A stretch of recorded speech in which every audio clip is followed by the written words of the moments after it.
G'day folks. Well, it's time to do some more work on the Morris 1100. Now there's a project I haven't seen for a while. The tubs of bits sitting around for a while waiting for me to reco them, so I finally got all the bits that I need, all the bearings and rings and other stuff. It took a while because I was being cheap and I didn't want to pay $140 a set for everything. So yeah, I managed to pull it off for under 200 bucks. It's not too bad. Well, probably maybe 250 I'd say.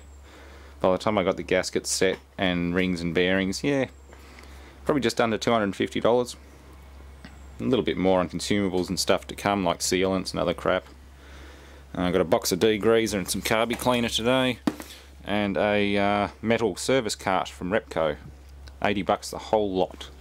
They had a nice 50% off thing on the service cart, so I figured why pay 120 bucks for one from Blackwoods eventually when I could buy one right now for 60. It's called impulse buying. That's what Repco is very good for. You come home with a lot more than you ever bargained for. Likewise, a bit of the good old Mr. Muscle. That's mildly caustic. It's not as good as it used to be, but it's still quite good for cleaning stubborn muck off engine blocks and other things like that. This thing will probably get a coating of it. It says salt crystals absorbing moisture and still coming out of the bloody iron on this. Yeah, it's actually wet. The salinity is so high that it's just staying wet, because that's where there was a coolant leak off a bypass hose. So I'm going to have to get onto that soon too. More pressure washing, more scrubbing, just more cleaning, just dissolve that salt off the iron, out of the iron. Yeah, otherwise the paint ain't going to last very long. But that's what you get with marine engines. Anywho, I'm going to soak this block, which is outside, soak it in degreaser and give it a good wash with the gurney. Likewise, my neighbour over the back fence over there, quite impressed with what I do and tolerant of any noise and stuff like that. Probably the best neighbour you could ever ask for, especially because he did his automotive apprenticeship in 1956 and worked up until the early 60s in British cars. So he had a torque wrench that I can borrow and a reference manual. This isn't the same engine. This is actually the same as one that Brad and I found at Centre Road Wreckers. It's a R-shaped engine or something. It's got one overhead valve and one side valve. But the main thing I was after was torque ratings and just a general guide on what to do. Neither of us could remember what these Morris torque ratings were, so I'm also going to check Google. But just for the hell of it, I thought I'd borrow it and just have a read through anyway. This manual was altered in 1956, but I don't know if it's an original print. It says it was revised August 1958. But, yeah, fairly old. Yeah, that's the car. That's the Rover, of course. Yeah, they have a weird looking engine. It's got one valve in the cylinder block. I think the exhaust valve's in the cylinder block and the intake valve's in the head. So it's a weird little system. Alrighty, we're well underway. Got all the parts laid out in my nice shiny new trolley. Given the block a good another rewash and clean up. I blasted most of the preservative and crap off it. It's not the best looking block, but it'll come up good as an industrial engine. Should be able to drive a serious water pump or something with it. Yeah, the bores are alright. There's a bit of fine rust pitting in them, but for a junker engine I'm not going to bother sending it off to get it rebuilt. It's not going into or rebored and buy oversized pistons anyway. It's not going back into a car. So we'll do it on the cheap, but we'll do it properly. I've checked the head. The head's nice and true still. There's nothing wrong with that. It's a cast iron head, so it doesn't have to be corrected and remachined. One thing about alley heads is you must correct and remachine them if you want them to last any real amount of time. The amount of people I've spoken to who've done so many head gasket replacements on, say, a Falcon or something like that because they've been doing it themselves, but they didn't know that they had to send the head off to be remachined. And as a result, the head gasket's blown every 6 months. Worst case scenario is you dump coolant into your oil and total the engine unless you catch it really quick. If you don't catch it immediately, the ingress of water into your oil will destroy your bearings. It's just, yeah, it's really nasty. So yeah, it's going to hold up. it'll do what I want it to. It'll work again. I said it'd work again. I'm not going to throw it in the bin. Especially not after I bought all these bearings and things. There's a gasket kit as well I've got to dig out of the storage. Main bearings, thrust washers which go either side of the centre journal. Piston kit, ring kits. Conrod bearings are really good, but the mains were flogged. It's like they did a refresh on it and put new Conrod bearings in it, probably because it was making a little bit of noise, and they didn't do the mains or the I probably didn't do the rings. That one there's stuck in there, bloody rust. That was the cylinder that had the water leaking from the head gasket. This engine originally had a long-term problem with the head gasket, and they turned it into a stationary engine. It was driving a pump unit or something like that. Same deal as what I'm going to use it for. It spent many years running as a stationary engine on a sealed cooling system, and eventually gave up the ghost. So I'll try and bring life to the old girl again. Hopefully the mains are still good, especially after I think it was that one that snapped its bolt, or one of them. I did a video on extracting it. Alright, got the all three of the mains in place. Light coating of oil. You can use spray oil or an oil can or whatever. Wipe it on with your finger. I've got a brand new clean paintbrush that I washed before I used it. Washed a bit with carby cleaner. The key is cleanliness. I mean, this is a pretty rough and tough job that I'm doing at the moment. I mean, if you were doing a race motor, it'd be in a completely different area. I'd probably assemble it in my kitchen, and I'd have everything spotless, make sure it's not windy, there's no airborne dust and crap, and just, yeah. Cleanliness is key to engine longevity. In this case, well, I've just gurneyed the block and cleaned everything up as best I can. I'm not going to go to town too much on it. The engine's had water in the crankcase before, so there's rust on everything. I'm not going to polish every speck of rust off it, just as long as the crank journals are smooth and clean. And yeah, it should work quite well. I'll be a lot happier than it was before anyway. That's the main thing. A little trick with the thrust bearings, or thrust washers as they call them. If you're having trouble with them just falling off while you're trying to get the crank in, use a tiny dab of high-speed, high-temp bearing grease. Or even any old grease should do it, as long as it's clean and compatible with mineral oil. It'll just dissolve into the oil and disappear. Any semi-solids will get caught by the filter. So they're in there, they're not going anywhere, and ready to lay the crank in. I should also put the camshaft in while I've got access to it as well. That's the other thing, whether or not I can get the camshaft in again. Well, that'll be alright. Once the crank and everything's in, I'll be able to get the cam in. Sometimes, I don't know, it might be easier to put the cam in now. I could do that. I'll clean it up and stuff it in the hole. Scrap that idea.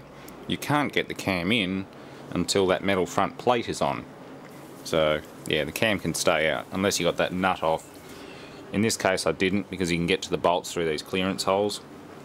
So I left it all on there. I actually did try and get the nut off it, and a few other people did at one stage. I found it with the washer fully opened up and all these burrs on it already, so someone's tried to get it off and just failed.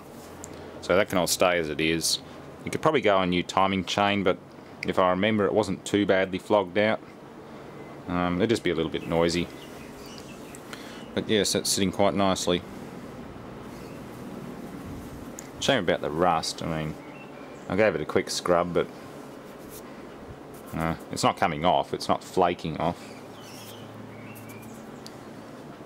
Oh well, it'll live for a while anyway. I'll get me $200 worth out of it, and if it blows up, then I just hope I have the camera rolling when it does. Alright, one more to go. Last one is the one that broke the bolt. I'm torquing them to, it's about 60 foot-pounds. I've been told a little bit higher than the big ends of the conrods, that's about it. Conrods are 50 to 55 foot-pounds. Big ends, well, sorry, mains are going to be 60 to 65. They're only reference torques. I mean, They may or may not be 100% right, but they're pretty tight. I can tell you now. One of the old clicky torque wrenches. The wrench has a mechanism inside here so that the handle actually snaps over when you reach the desired torque. So it's better than doing it without a torque wrench anyway. Just marking from something. That's the flywheel and drive end. There's a whole casing that goes on the end here because this engine obviously has the gearbox and differential built into the sump. They're a neat little package, but a bit tedious to strip down and repair. So let's just hope I can remember, or at least find reference information on how to put it back together again. I'll probably end up watching some of my own videos that I did on this, simply to remind myself of how I took it apart. That's the only problem doing these projects over such a long time. You've got to remember how it all went back together again. I call this drop gear assembly for the transmission. That's all the drop gears. I know that's the oil pressure relief and valve. That's, I think, flywheel bolt or something. I'll work it all out. There's only one way it can go back together again, and if I've got bits left over, then, well, we might be in trouble. Okay, that's the first piston cleaned up and re-ringed. Always pay attention to how the rings go on. These ones are laser engraved top, and with good reason, because they have a bit of a bevel on the top inner edge and they go on in sequence.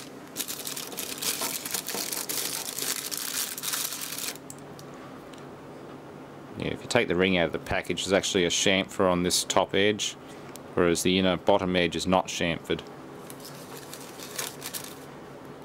The oil rings are a little bit different. They have two very thin spring steel rings with, or just thin rings with a pressed sheet metal inner, whereas the old ones are the old slotted cast iron ones. Very easy to break. I hate trying to take them off old pistons because half the time they bloody well break. So yeah, these are much better. The kit, yeah, Grant piston rings, good quality. That's the part number. They're fairly cheap. Yeah, American made rings, good. Yeah, and also be sure to clean inside the grooves before you put the rings on. And the best way to do that's to break one of the old ones in half and use it as a scraper. Scrape that carbon out. You'll be surprised how much there is in there. It doesn't wash out with a bloody cleaner or anything. It's actually baked onto the piston, and you've got to get the edge of the ring and just carefully scrape it all out and clean those grooves out. Otherwise your new rings probably foul up and get stuck, or it'll force the new rings out and prematurely wear them into the bore. It'll be forcing them into the bore. So yeah, very important, make sure it's absolutely spotless. And they're the old rings that came out of it. The one I broke up and the old ones.